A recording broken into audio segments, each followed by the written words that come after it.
Et alors? Ouais, je suis là. Ah, ok. Ok. Merci beaucoup parce que on a constaté au moins une coupure concernant c'est pas la connexion qui nous a un peu de poser des problèmes. Ah, ok. On voulait juste encore savoir par rapport à ce que vous venez d'expliquer euh, concernant l'emploi. Et puis l'exemple d'une cause sociale qui a transformé la communauté. Et je ne sais pas quel impact économique potentiel d'un seul centre plutôt que les centres kassaïens peuvent aussi connaître, peuvent aussi savoir.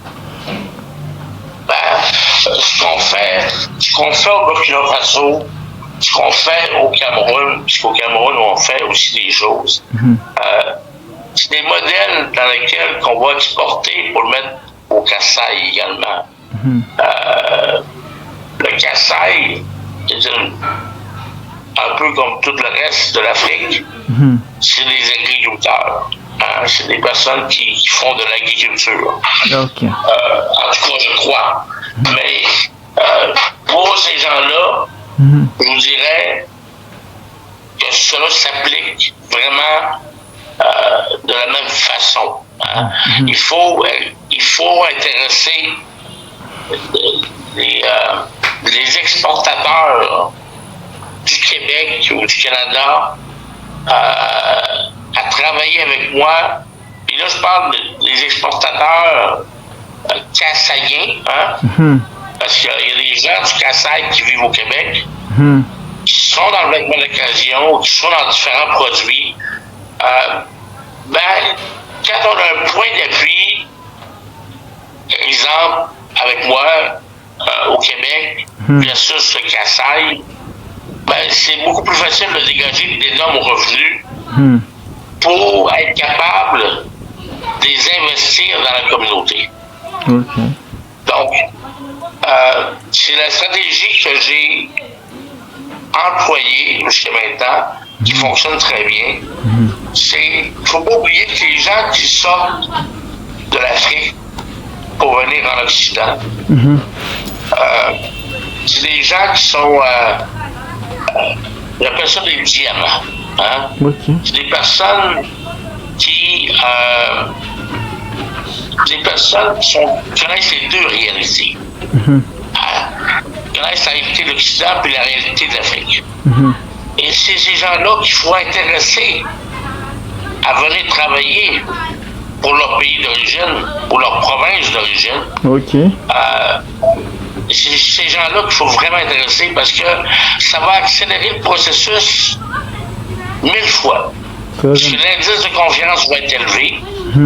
La mission va être vraiment comprise de la personne. Et c'est surtout eux qui vont peut-être devenir les directeurs de centre artisans de la paix de la région. Vous comprenez? Ok. Vraiment. Très intéressant. Très intéressant même par rapport à ce que vous venez de dire. Aujourd'hui, on fait face à un monde qui est en train de connaître au moins des révolutions d'une manière positive concernant la participation de la femme aux instances de la prise de décision, c'est le plan politique, et aussi à la participation de la vie sociale. Bon, je ne sais pas, au sein du centre des artisans de la paix, je ne sais pas, quel rôle jouent les femmes dans ces mouvements internationaux? La femme, c'est une bonne question, c'est une très bonne question. Puis là, je parle pour toutes les femmes, sans exception, là, du Kasaï, ou de la RDC, de l'Afrique ou de l'Occident. La femme doit prendre sa place. Sa place à côté, vis-à-vis de l'homme. C'est plus une question d'infériorité ou de non-importance. il faut protéger ces femmes-là. Il faut les mettre à la lumière parce qu'il y a des femmes extrêmement influentes aujourd'hui, qui sont ici au Canada, je peux vous le dire, là, il y a des femmes qui sont complètement à la tête de très grandes entreprises. Aujourd'hui, la femme, elle fait des autres études, hein? Elle fait des grandes études. La femme, elle a progressé beaucoup dans tous les pays, hein? Je crois. Et je crois que son heure est venue pour qu'elle ait la chance, l'occasion de se mettre à la lumière du monde en s'impliquant dans les centres artisans de la paix. Parce que la femme, il ne faut pas oublier, la femme, c'est elle qui donne la vie. Là. Hein? Ouais. Oui, l'homme est là, mais c'est quand même la femme qui éduque la famille. Aujourd'hui, la femme, elle éduque la famille, elle donne la vie, et en plus, elle travaille. Elle travaille d'arrache-pied. Donc, peut-être qu'on vit dans un air où la femme va devenir quelque chose de vraiment spectaculaire. Et je crois beaucoup que les femmes doivent s'impliquer dans ce mouvement-là. Parce que oui, on a beaucoup de femmes dans les artisans de la paix, mais il en manque. Hein? On en veut plus, on les aime, et on veut surtout qu'ils nous apportent leur savoir-faire. En tout cas, merci beaucoup. Vous avez parlé, en vous entendre bien expliquer la matière concernant la participation de la femme dans votre mouvement qui est international. Ça a été d'une manière un peu générale. Je sais pas quelle motivation pouvez-vous donner aux femmes centres kassayennes à ce qu'elles se voient comme celles-là qui peuvent donner quand même une idée, soit celles-là qui peuvent contribuer au développement de notre communauté. Et,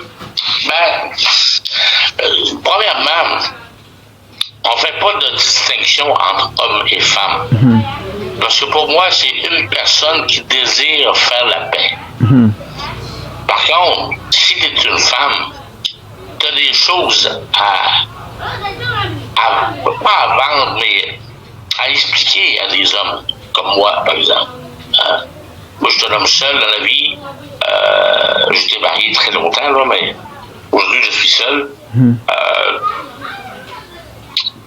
Ce que j'aimerais que les femmes expliquent ou qui s'impliquent dans le mouvement, puis pour les attirer dans le mouvement, ils peuvent prendre la tête présentement, ils peuvent prendre le momentum. Hein? Il y a plus de femmes sur la terre que d'hommes. Hein? Ils peuvent prendre la direction. Il y a des postes importants que les femmes peuvent jouer un rôle capital à la propagation de la paix. Hein? Parce que c'est qui fait les guerres? C'est les hommes, là. Les femmes sont rarement sur le chemin de bataille, là. Hein? Donc, la paix familiale, la paix sur le terrain, la paix, ça respire par la voix de la femme. Tu comprends? Ouais. Donc, les femmes ont tout intérêt à s'impliquer avec les artisans de la paix pour avoir une tribune pour eux aussi. Vous voyez, on a une tribune qu'on est en train de développer présentement avec vous et moi, mais ces femmes-là doivent se faire entendre, doivent participer, doivent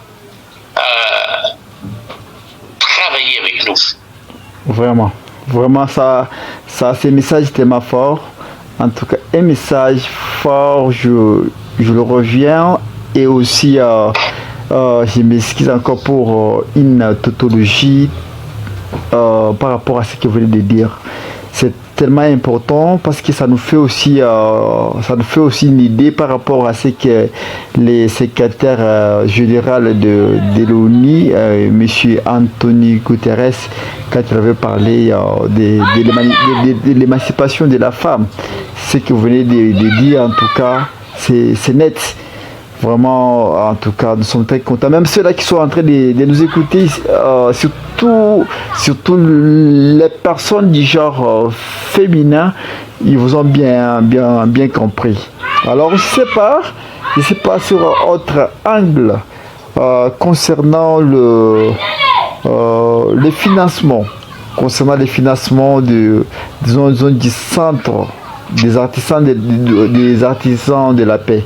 Je ne sais pas comment ça se passe. Est-ce que il y a quand même un financement? Soit les femmes vont aussi se débrouiller selon leur manière, soit les artisans de la paix vont se débrouiller selon leur manière, ou le centre des artisans de la paix a quand même raisonné pour mettre fin à cette barrière qui bloque presque l'évolution de notre vie.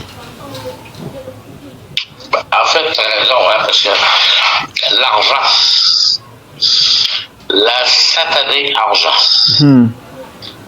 ça prend de l'argent. Hein? Oui. Ça prend de l'argent, puis ça en prend beaucoup. Je vous dirais,